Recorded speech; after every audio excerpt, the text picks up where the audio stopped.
जिंदगी जीवनाचे सार घ्यावे जाणून सत्वर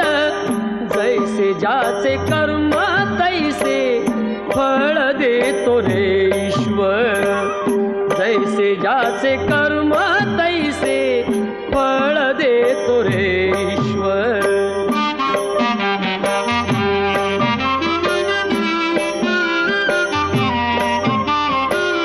क्षणिक सुखासाठी अपुऱ्या